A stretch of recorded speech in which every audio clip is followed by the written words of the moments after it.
Բարև ձեզ։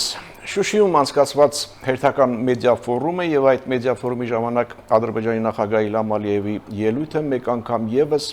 գուցե մեկ ավելորդ անգամ եւս բացահայտեցին, որ Ադրբեջանի օրակարգերը չեն փոխվում։ Կարող են փոխվել լսարանները, կարող է ինչ-որ չափով փոխվել շեշտադրումները, բայց օրակարգերը չեն փոխվում։ Այսպես Մինչ Հայաստանը շարունակում է խոսել խաղաղության լեզվով, շարունակում է առաջ մղել խաղաղության գործընթացը, պատրաստվում է խաղաղության պայմանագրի ստորագրմանը, Ադրբեջանը հանուն ճշմարտության նշենք, որ եւս ներկայացնում է իր ջանքերը, քայլերը խաղաղության հաստատման եւ ամրապնդման հարցում, այդ թվում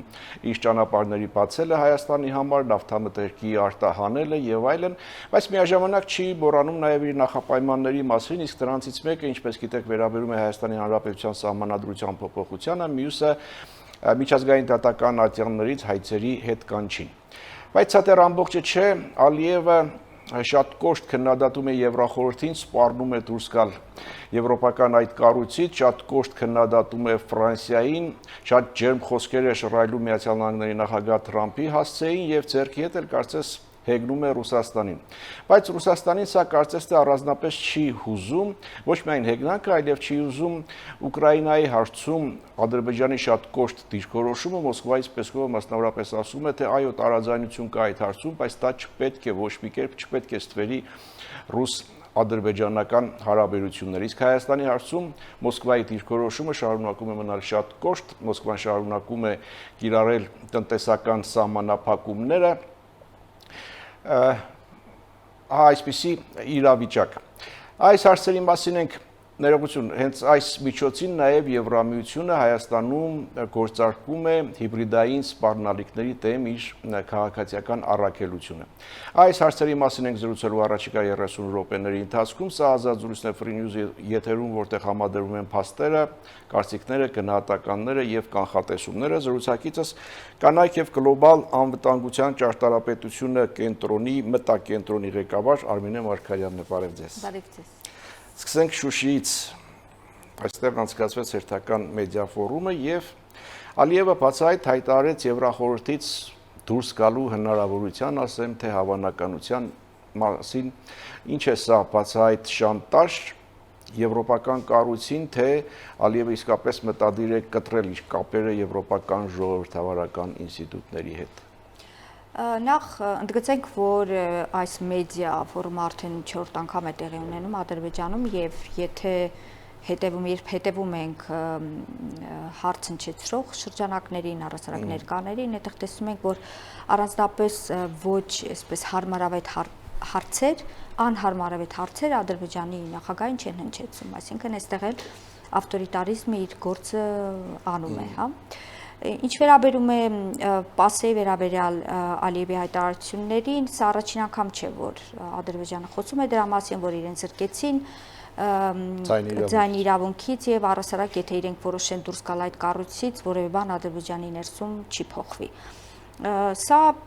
գիտեք, կարծում եմ պետք է մենք դիտարկենք առասարակ միջազգային իրավական կառույցների նկատմամբ վերաբերմունքի փոփոխության հետ, որը տեղի ունենում հիմա միջազգային հարաբերություններում, Թրամփն այդպես գործում, Ռուսաստանն այդպես գործում, մեծ մասամբ տեսնում ենք, քանի որ կա այդ ճգնաժամը, առասարակ միջազգային կառույցների վերաբերյալ, Ալիևը այդ ճգնաժամը նաև օգտագործում է իր օգտին։ Բայց սա ունի նաև մեկ շատ ավելի խորքային պատճառ։ Տեսեք, ինքը միայն չի խոսում ՊԱՍԵ-ի մասին, ինքը առասարակ խոսում է Եվրոպական միության մասին, թե ինչպիսին էր նախկինում հարաբերությունները, Բորելի մասին էր խոսում, Օկամպոյի մասին էր խոսում, որ նրանք բոլորը գործել են Ադրբեջանի դեմ եւ այլն եւ այլն։ Եվ ինչու է սա հատկապես արվում, որտեղ մենք շատ լավ հասկանում ենք, որ բոլոր են տարբերակված սահմանափակող միջոցները, որոնք կիրառվել են եվրոպական կառույցների կողմից Ադրբեջանի նկատմամբ, դրանք եղել են Ղարաբաղի հայաթափման, հա, էթնիկ զտման լույսի ներքո։ Եվ երբ որ Ալիևը սրանց մասին խոսում է, նա նաև ասում է, որ մենք Հայաստանի հետ այլևս խաղաղություն ենք հաստատել։ Այսինքն ինքը սրանով ուզում է մանիպուլացնել եվրոպական կառույցներին առայն, որ եթե մենք Հայաստանի հետ այլևս խաղաղություն ենք կառուցում, ինչու եք դուք Ադրբեջանի դեմ գործում, այս հարցը փակված է Հայաստանի եւ Ադրբեջանի միջեւ, եւ դուք էլ պետք է այս հարցը փակեք։ Այսինքն սա մենք պետք է հստակ հասկանանք, որ Ալիևի նպատակը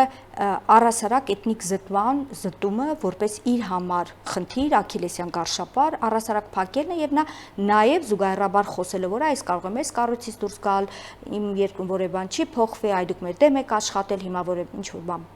փորձում եք փոխել եւ այլն, բայց այս ամենը անիմաստ է, որտեղ մենք այլևս Հայաստանի հետ խաղաղության մեջ ենք։ Այսինքն այստեղ մանիպուլյացիայի գործոնը շատ մեծ է։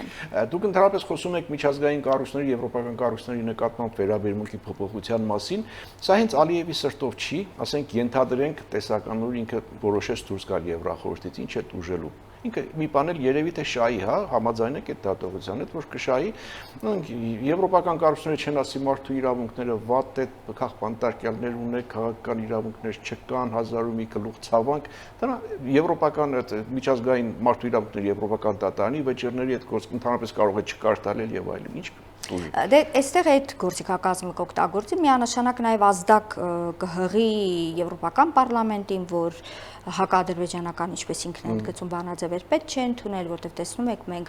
Եվրոպական քոմիսիոնի հետ աշխատում ենք, տնտեսական համագործակցություն, էներգետիկ համագործակցություն, մենք կարևորագույն էներգետիկ պարտներ ենք Եվրոպական միության մասին։ Այսինքն Ալիևին նման կերպ վարվելու եւ նման կերպ խոսելու հիմք տալիս է իր էներգետիկ կարողությունները եւ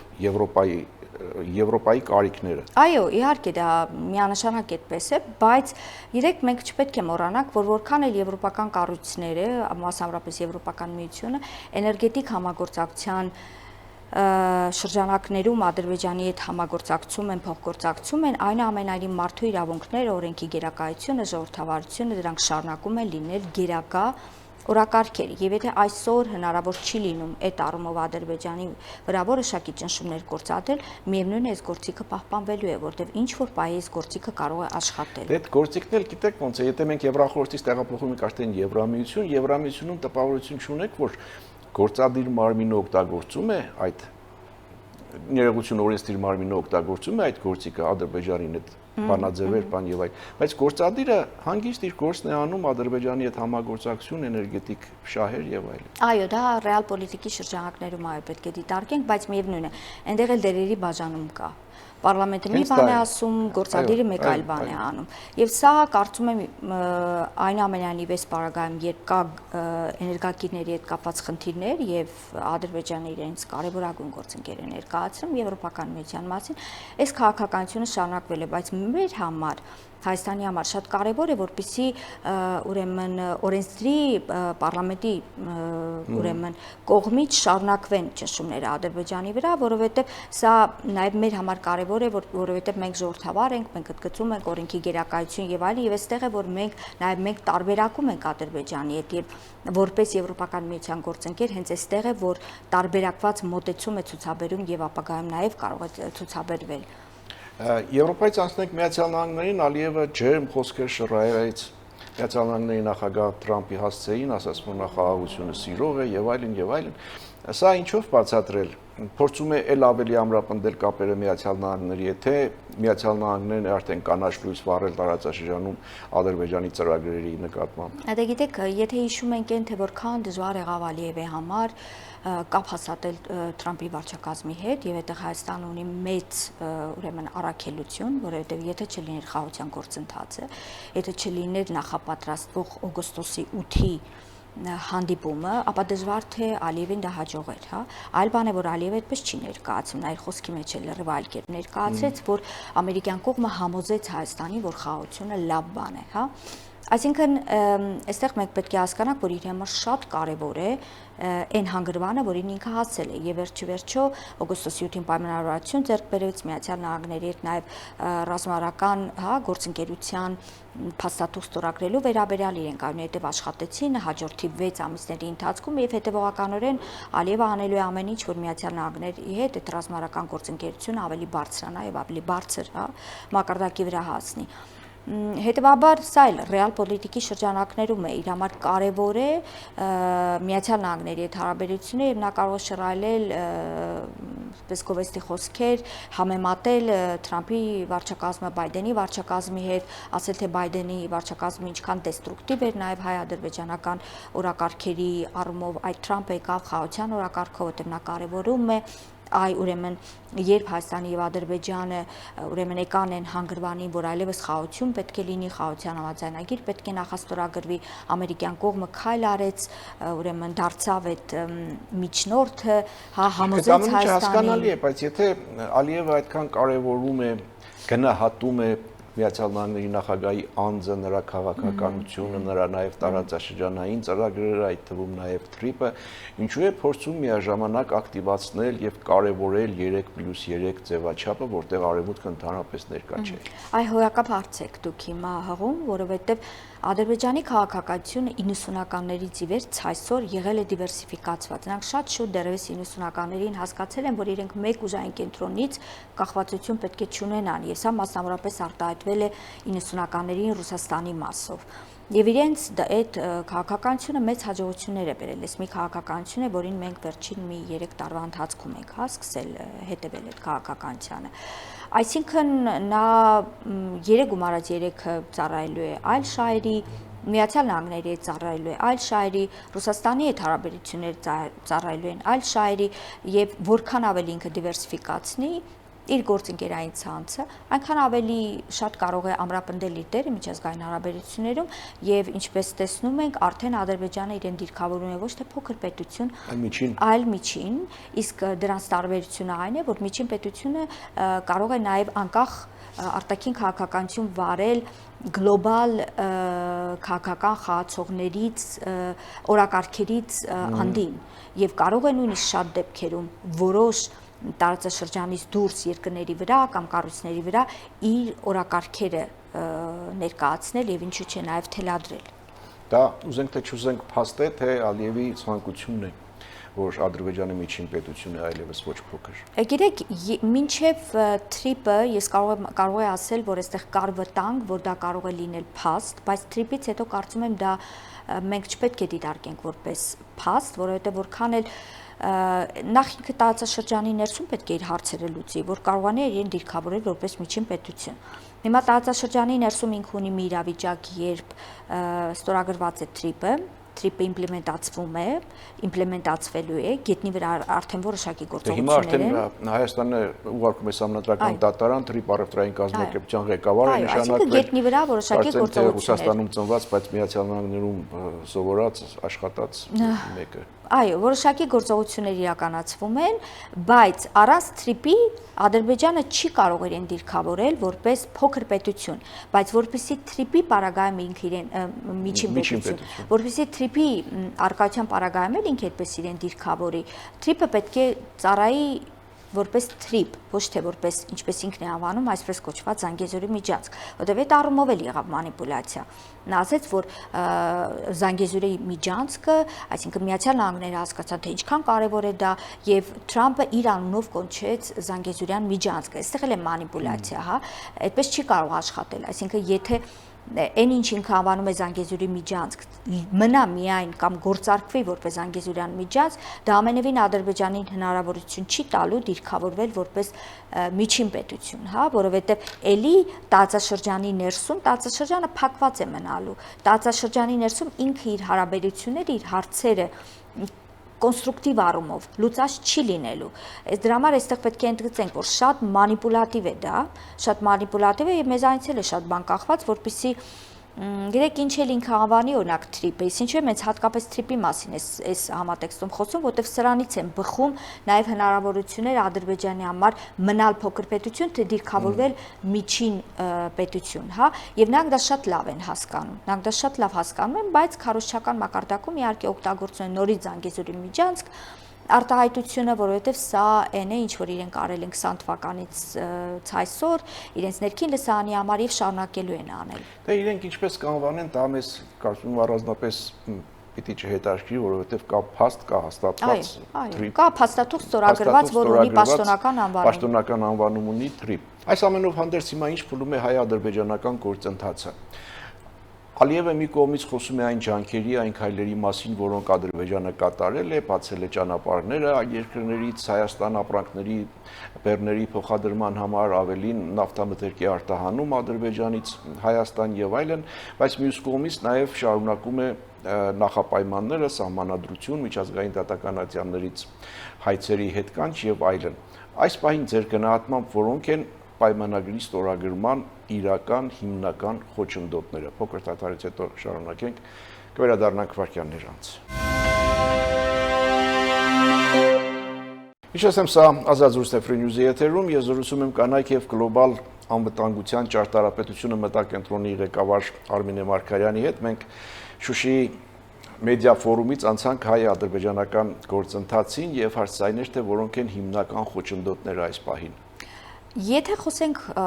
Հայաստանի Հանրապետության տեսանկյունից, ապա կարծես խոչընդոտներ չկան, որովհետեւ եթե խաղաղության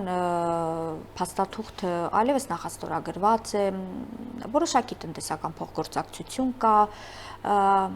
Ադրբեջանի բառամթերքի մեջ էլ տեսնում ենք որոշակի փոփոխություններ կան, չհաշված մի քանի այսպես իրենց համար սկզբունքային բառամթերքի, մասնավորապես Զանգեզուրյան, Միջանցք եւ այլն, ապա կարծես թե որևէ խոչընդոտ չկա, հա, բայց ինչպես իրենք են արտահայտում խոչընդոտը սահմանադրությունն է առաջին։ Սահմանադրությունը պատճառ է թե պատրվակ։ Ադրբեջանի պարագայում գիտեք երկուսն էլ կարող է լինել, նայած այդ բանին իրեն որն է ձեռնտու լինելու։ Նույնիսկ եթե մենք պատկերացնենք մի իրավիճակ, երբ հնարավոր է լինում անցկացնել ռեֆերենդում, եւ այդ ռեֆերենդումի ժամանակ մենք ժողովրդավար ենք եւ Հայաստանի Հանրապետության քաղաքացիների մեծամասնությունը քվեարկում են դեմ ռեֆերենդումին, հա, սահմանադրության փոփոխությանը։ Ապա ինչ պետք է արվի այդ պարագայում, այսինքն ինչ պիտի անի, Ադրբեջանը պետք է ասի լավ, ուրեմն դուք դեմ եք խաղաղությանը եւ կողմ եք պատերազմին եւ պետք է շարունակի իր պահանջները եւ սա կարող է տևել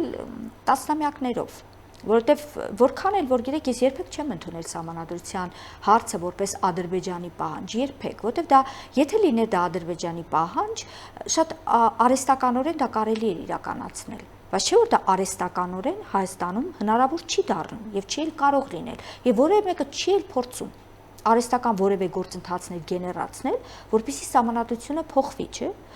Տեսնում եք ինչպիսին է պարլամենտի պատկերը, չկա սահմանադրական մեծամասնություն։ Շատ լավ հասկանում ենք, որ եթե նույնիսկ որոշակի մեխանիզմներ գործարկվեն եւ ռեֆերենդումը իրականություն դառնա, նորից ինչպես ընդգծեցի, դրան կարող են դեմ քվեարկել մարդիկ եւ ժամանակ է պահանջվելու, որպեսզի ներսում քաղաքացիների վերաբերմունքը սահմանադրության վերաբերյալ փոխվի եւ դա ոչ թե ընկալվի որպես Ադրբեջանի պահանջ, այլ ընկալվի պետության եւ քաղաքացու միջև իրավահարաբերությունների վերանայում, հա, ես այդպես եմ դա դիտարկում։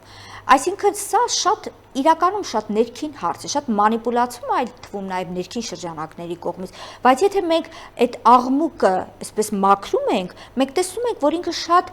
բնական զարգացող դժվարությունների հանդիպող գործընթաց է։ Հիմա այս պարագայում սա իհարկե կարող է օգտագործել որպես պատրվակ Ադրբեջանի կողմից չստորագրելու համար պայմանագիրը։ Մենք պետք է հասկանանք, եթե դեպքերի զարգացումը այս ուղղությամբ է գնում, ապա ինչ պիտի անել հայ-ադրբեջանական հարաբերությունների հարցում, որովհետև մենք ունենք պայմանագրի տեքստ, որտեղ գրված է սևը սպիտակի վրա, որ ուրեմն ռատիֆիկացիայից հետո կողմերը համապատասխան կարգավորումներ իրականացնելուց հետո պետք է դիվանագիտական հարաբերություններ հաստատեն։ Այսինքն այս պարագայում դուրս է գալիս, մենք չենք ունենում ոչ ստորագրված փաստաթուղթ, ոչ ռատիֆիկացված եւ ոչ հաստատված դիվանագիտական հարաբերություններ, բայց մենք ունենում ենք այդ թվում նաեւ որոշ միջգերատեսչական շփումներ, մենք ունենում ենք սահմանազատման, սահմանագծման հարցով հանձնաժողով, որոնք աշխատում են, մենք ունենում ենք ուրեմն բարձր մակարդակի շփումներ, որոշակի նաեւ շատ հազվադեպ, բայց նաեւ խոսակցություններ, հա, բարձր մակարդակի խոսակցություններ, այսինքն այս ամեն ինչը կա, եւ նաեւ ունենում ենք տնտեսական փոխգործակցություն, եւ գետնի վրա ունենում ենք իմպլեմենտացվող այլևս TRIP, հա, այս պարագայում պետք է հասկանալ որն է գործիքը, որը կամ միգուցե պետք չէ այդ գործիք փնտրել, գիտեք, միգուցե պետք է այսպես էլ թողնել։ Միգուցե պետք է այսպես էլ թողնել, որովհետև սրան կարող են օրինակ բերել Ռուսաստանը եւ Ճապոնիան, հա։ Այդպես թողնել էլ ամեն պահի Ադրբեջանը կարող է օգտագործել որպես պատերազմ։ Գիտեք, Ադրբեջանը միշտ կարող է դա օգտագործել, եթե նույնիսկ ունենա ստորագրված խաղաղության համաձայնագիր։ Ինչպես ինքը արտահայտվեց Շուշիում, ասեց մենք կարող ենք պատերազմը տարբեր ձևով շարունակել, բայց մենք հասկացանք, որ սրա վրա պետք է կանգ առնենք այլևս, այսինքն ինքը հայթափելով Արցախը, էթնիկ զտման ենթարկելով արցախցիներին, Հայաստանից օկուպացնելով Հայաստանի սուվերեն տարածքները, դեռևս վստահ է, որ կար ռազմական գործիքակազմ, որ ինքը կարող էր կիրարկել, բայց չկիրարկեց։ Թեպետ սա էլ է մանիպուլյացիա։ Իրականում սա էլ պետք է մեր հանդիսատեսի համար հատկապես ընդգծենք, որ Ադրբեջանը ստիպված էր գնալ խաղաղության գործընթացի օգոստոսի 8-ի հետ կապված, որտեղ նորից եմ ընդգծում, Ադրբեջանի համար չափազանց կարևոր էր Միացյալ Նահանգների հետ ունենալ փոխգործակցություն։ Եվ նա շատ լավ էր հասկանում, եթե ինքը չմտներ օգոստոսի 8-ի գործընթացի մեջ, ինքը այդ հնարավորությունը չէր ունենալու։ Շատ լավ, Ադրբեջանը ստիպված էր գնալ Միացյալ Նահանգների հետ փոխգործակցության հարթություն, իսկ Ռուսաստանի հետ հիմա ինչ է կատարվում ռուս-ադրբեջանական հարաբերություններում, որքանով են նրանց շահերը համընկնում տարածաշրջանի համատեքստում եւ որքանով են դրանք տարբերվում։ Օրինակ, նույն մեդիա ֆորումի ժամանակ Ալիևը ճիշտ է հեգնեց որոշակիորեն 10 լրատվական գործակալության ղեկավարի հետ մեկ հարցի եւ պաշտոնակության բանի մասով, բայց կոնկրետ հարաբերությունների մասով հայտարարեց, թե այդ հարաբերությունները հարթվել են։ Սա ինչ է նշանակում, հարթվել են, դրա գինը ով որն էր եւ ով ինչ գին վճարեց, ով վճարեց ավելի ճիշտ գինը։ Դե նախ ինքը ընդգծում է, որ Ռուսաստանը պետք է հարմարվի այն ստատուս քվոին, որը ձևավորվել է Հարավային Կովկասում։ Այսինքն ուզում է ասել, որ այլևս դու չես կարող ինձ օգտագործել, հա, որովհետև ես արդեն իմ տեղը ունեմ, իմ դերը ունեմ, եւ այստեղ դու ինձ չես կարող օգտագործել, եւ այն պարտքերը, որոնք դու կարծում ես, որ ես քո առաջ դեռևս ունենք, դրանք մոռացի այդ պարտքերի մասին, հա, մոռացի, որտեվ իրավիճակ է փոխվել։ Դու այլևս այն գլոբալ խաղացողը չես տարածաշրջանում, այստեղ ես այլ դիրք ունեմ, հա։ Սա է ընդգծում, այսինքն պարտքերն են, ինչպես ժողովրդական լեզվով են ասում, պարտքերն է ջրում։ Երկրորդ, գիտեք, որ Մոսկվայի եւ Թեհրանի միջև կա պայմանավորվածություն գազի մատակարարման վերաբերյալ Ադրբեջանի տարածքով։ Ես հետևում եմ ռուսական պրոպագանդիստական շրջանակների մեկնաբանություններ էս Ռուսաստանի հետ կապված ուրեմն ձևակերպումների առումով, հա, Շուշիում արված, եւ բոլորը մասնավորապես դա են ընդգծում, որ Ադրբեջանը բարձրացնում է իր գինը։ Սա շատ տրամաբանական է։ Բարձրացնում է իր գինը։ Արդյոք Մոսկվան էլ չի հաշվի նստում դրա հետ։ Իհարկե հաշվի է նստում։ Եվ ոչ Պեսկովի հայտարարություն չի մասին է, որ ճիշտ է Ուկրաինայի հարցում տարածություն, բայց մենք շարունակելու ենք։ Պետք է Ղաթարի, Ստվերի, ռուս Ոչ միայն դա է ասում է մենք չենք ընդունում, սխալ է Ուկրաինայի հարցում Ադրբեջանի դիրքորոշումը, բայց մենք շարունակաբար բացատրելու ենք Ադրբեջանի, թե ինչու է դա սխալ։ Այստեղ պետք է ընդգծենք, որ Ռուսաստանի արտաքին քաղաքականության գործիքակազմը շատ տարբերակված մոտեցում է ունենում հետխորհրդային տարածաշրջանում։ Նույնը վերաբերում է Ղազախստանին, հա, եթե մենք նայում ենք Ղազախստանի մերձեցման մակարդակը Եվրոպական միության հետ եւ կշիռը, այն կշիռը, որ ինքը ԵՄ-ի համար ներկայացնում է եւ Հայաստանի, այստեղ սարեր ու ձորեր են, բայց Ղազախստանի նկատմամբ նա սահմանափակումներ տնտեսական չի կիրառում, ուլտիմատումային լեզվով չի խոսում, ռեֆերենդում չի պահանջում, հա, նույնը վերաբերում է Ադրբեջանին։ Այսինքն այստեղ գալիս ենք այն եզրանկման, որ որքան ավելի սուվերեն է պետությունը իր որոշումների կայացման հարցում, այնքան ավելի մեղմ է Ռուսաստանի վերաբերմունքը եւ գործիքակազմը տվյալ պետության նկատմամբ։ Հետևաբար ընդգծեմ, որ որքան ավելի խորանա Հայաստանի եւ Եվրոպական միության միջև տնտեսական փոխգործակցությունը, այնքան ավելի Ռուսաստանը Հայաստանի համար կդառնա, գիտեք, կոնստրուկտիվ տնտեսական գործընկեր։ Ադրբեջանի համար կարող ենք փաստել, որ արդեն դարձել է կոնստրուկտիվ։ Իսկ Հայաստանի հետ հարաբերություններում ինչ է կատարվում, այս տնտեսական սահմանափակումները, քաղաքական հայտարարությունները եւ այլն, սրանք մինչեւ երբ, մինչեւ ուր կարող են շարունակվել։ Գիտեք, Հայաստանն ինչ պիտի անի, ինչպես պիտի պատասխանի։ Գիտեք, Ռուսաստանի քաղաքականությունը շատ հետաքրքիր է այս առումով։ Իրենք երբեք չեն ունենում երկրորդ պլան։ Իրենք ունենում են մեկ ծրագիր, դա նաև շատ ակնառու երևաց Ուկրաինայի պատերազմի ժամանակ։ Իրենք ունենում են մեկ ծրագիր, եւ երբ այդ ծրագիրը չի աշխատում, իրենք չեն ունենում երկրորդ տարբերակը, լավ, սա չաշխատեց, բայց երկրորդը ինչ պետք է անենք։ Հիմա այդ իրավիճակն է Հայաստանի հարցում, որտեղ իրենց հաշվարկ եղել է հետեւյալը. ներսի պրոքսի ուժերին ուժերն ակտիվացվում են, զուգահեռաբար տնտեսական սահմանափակումներ է իրականացում բիզնեսի, արտահանման եւ այլի նկատմամբ, որը բնականաբար իր հետևից բերում է դժգոհություն եւ սա ամենը տալու է իր բաղձալի արդյունքը մասնավորապես ընտրությունների տեսքով, հա։ Հիմա այս երկու տարբերակներ չեն աշխատում եւ ես վստահ եմ գրեթե, որ եթե ժամանակը հետ տրվեր եւ ռուսները իմանային Մոսկվայում, որ սահմանափակումներից գրեթե մի քանի օր հետո անմիջապես Եվրոպական միությունը կբացեր 450 միլիոնանոց շուկան Հայաստանի արտադրողի առջև, իհարկե այստեղ էլ դեռ ահռելի մեծ աշխատանք կա անելու, բայց քաղաքական այդ դիրքորոշումը, որը գետնի վրա արդեն երևում է, դա կա։ Ռուսները շատ երկար էին մտածելու դա անեն թե չէ, եւ դրա համար նաև ընդգծում են, որ երբ ներսում շատ խոսում են նրա մասին, որ նրանք կարող են գազի գինը բարձրացնել, ես գրեթե բացառում եմ, որ իրենք այդ ճանապարհով կգնան, որովհետեւ սա միակ լծակն է, միակ գործիքն է իրենց ձեռքում մնացել, հա։ Հիմա փակուղու առաջ են կանգնած։ Պուտինը չի շնորհավորել ընտրված վարչապետին։ Հանդիպում է եղել երկու վարչապետների մակարդակով Ռուսաստանում, որոշակի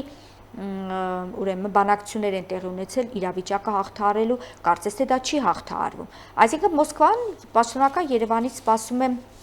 այսպես տեսանելի ինչ որ զիջման, տեսանելի ինչ որ քայլի, որպեսզի ինքը որպես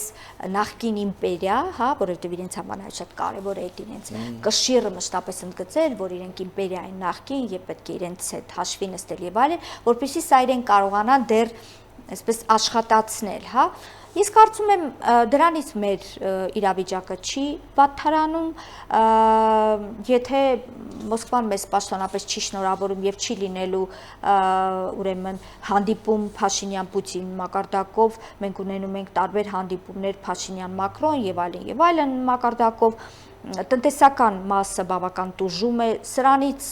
իհարկե սպայն մենք դժվարություններ ենք կրում, բայց սա նաև մեզ հնարավորություն է տալիս Եվրոպական միությանը առավել շատ ավելի արագ մտնել այդ գործընթացի մեջ։ Այսինքն մենք այս պարագայում տուժած գործընթացից ամենևին դուրս չենք գալիս։ Ինչ կարևորություն ունի Եվրոպական միության այս նոր առաքելությունը Հայաստանի համար արտաքին հիբրիդային սպառնալիքների դեմ պայքարում։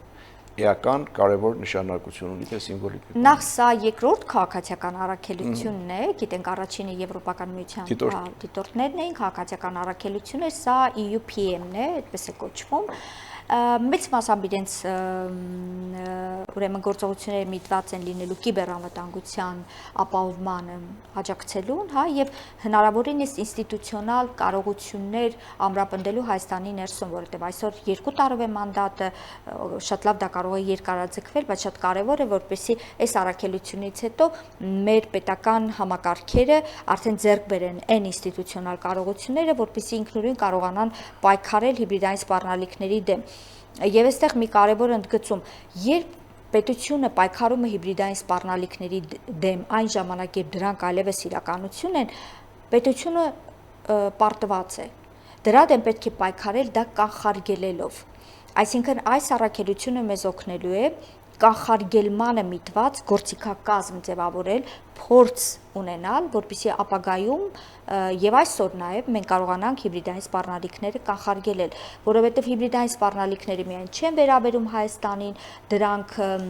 զարգացող ուրեմն սպառնալիքներ են, դրանք չէին բավարարվում միայն մեր պարլամենտական ընտրությունների ժամանակահատվածում, դրանք լինելու են հավերժ, որովհետև դրանք շատ լավ, աշխատող, բազմաշերտ, ոչ այսպես հորիզոնական, տարբեր պատերազմավարման միջոցներով համեմված, ուրեմն ինչ որ մի ամբողջություն է դա իրենից ներկայացնում եւ շատ արդյունավետ։ Մենք տեսանք դրա արդյունավետությունը ընտրությունների ժամանակ, մասնավորապես այսպես կոչված 300,000 ադրբեջանցիների վերադարձի թեզով, սա շատ լուրջ ըստիս ունեցել է ազդեցություն ընտրական պատկերի վրա եւ մեր մտքի, մեր ուղեղի հետ աշխատանքը եւ մեր ուղեղը, մեր գաղափարը դարձնել է ռազմաճակատ, ամենահեշտ միջոցն է քայքայել պետությունը ներսից, հետեւաբար քայքայել պետության հիմքերը եւ ժողովրդի դիմակայունությունը։ Հետևաբար այս առաքելության կարևորությունը դժվար է գերագնահատել, մնում է հուսալ, որ պետությունը շատ արդյունավետ է առումով կաշխատի առաքելության հետ, որպիսի առաքելության աշխատանքի ավարտից հետո այդ բոլոր ուրեմն գործիքակազմը, փորձառությունը մենք արդեն ներդրած լինենք եւ կարողանանք օգտագործել։ Եվ մեր զրույցի վերջում բլից հարցեր, մեկ բառով պատասխաններ կամ մեկ նախադասությամբ։ Խաղաղության պայմանագիրը այս տարի կստորագրվի։ Ոչ։ Ադրբեջանը դուրս կգա Եվրոպայի խորհրդից։ Չեմ կարծում։ Եվրամիության նոր առաքելությունը կարող է չեզոքացնել հիբրիդային սպառնալիքները։ Չեմ կարծում։ Հայաստանը դուրս կգա հապկից մինչև տարեվերջ։ Դժվարանում եմ պատասխանել։ Ռուսաստանի ֆիտոսանիտարյան քաղաքական է թե տնտեսական։ Քաղաքական։ Այսօր Իրանը կհանդուրժի Եվրամիության ներկայության ընդլայնումը Հայաստանում։ Այո։ Թուրքիան կբացի սահմանը առանց Ադրբեջանի համաձայնության։ Եթե խոսքը վերաբերում է երրորդ երկրի քաղաքացիներին, ապա չեմ բացառում։ Ռուսաստանը կհարթի հարաբերությունները Հայաստանի ներկա իշխանությունների հետ։ Այո։ Հայաստանը վերջնականապես կորցրել է Ռուսաստանին որպես դաշնակից։ Ես այս հարցի հետ համաձայն չեմ։ Ես կարծում եմ Ռուսաստանն է կորցրել Հայաստանի որպես դաշնակից։ Եվ մեկ միտք, որ կուզենայիք հեռուստատողը հիշեր մեր այսօրվա զրույցից։ Մեկ միտք, որ կուզենայի հիշեր հեռուստադիտողը մեր հարցազրույցից, որ Ադրբեջանի նախագահը կարող է շատ բան հնչեցնել, շատ պահանջներ հնչեցնել, սահմանադրություն եւ այլն, Ռուսաստանի նախագահը կարող է մեզ շնորհավորել, կարող է չշնորհավորել, բայց սա մեզ ամենևին պետք է չանհանգստացնի, մենք պետք է մեր տնային աշխատանքը անենք, գնանք դիվերսիֆիկացման ուղղությամբ եւ տնտեսական, եւ էներգետիկ, եւ ուրեմն անվտանգային եւ արտաքին քաղաքականության, սա մեր անելիքն է, մեզանից զատ որևէ մեկը սրանով չի զբաղվելու եւ այլևս Հայաստանի համար վատթարագույն տարիները ավարտված են եւ մեզ ապագայում սպասվում են միմիայն ուրեմն հաջողություններ եւ ամրապնդված պետականություն։ Այս լավատեսական նոտայով ավարտենք, շնորհակալ եմ զրույցի համար։ Հետևենք իրադարձությունների զարգացումներին, մեր այսօրվա զրույցը եւս մեկ անգամ փաստեց, որ տարածաշրջանային հավասարակշռությունները, դասավորությունները փոխվում են ժամ առ ժամ։ Շուշիից հնչած ուղերձները, դրական եւ բացասական ուղերձները Հայաստանում Եվրամիության նոր առաքելության գործարկումը, Ռուսաստանի հետ շարունակվող բարդ հարաբերությունը, այս ամենը վկայում են, որ Հայաստանը գտնվում է այդ փոփոխությունների կիզակետում եւ Հայաստանի խնդիրը, ինչպես մեր հյուրը նշեց, իր տնային աշխատանքը կատարելն է, մանրադրամ չդառնալը, պահպանել սուվերենությունը եւ կառուցել հաստատուն եւ կայուն իր անվտանգային ճարտարապետությունը։ Սա Ազատ զրույցներ Free News-ի եթերում ես զրուցում էի կանայք եւ գլոբալ անվտանգային ճարտարապետությունը մտակենտրոնի ղեկավար Արմինե Մարգարյանի հետ։ Շնորհակալություն, որ հետեւում եք, լավ մնացեք, կհանդիպենք։